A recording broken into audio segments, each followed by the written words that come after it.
There are remarkable differences between the New Testament and the Old Testament.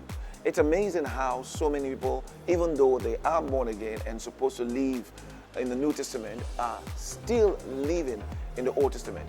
It's like many who hurry up and go and get the latest device, and yet they don't use it to its fullest potential.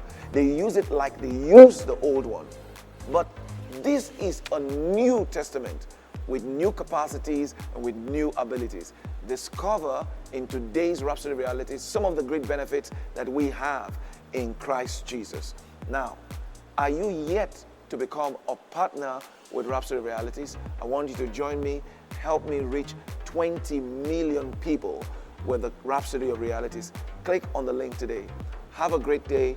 Love you. God bless you.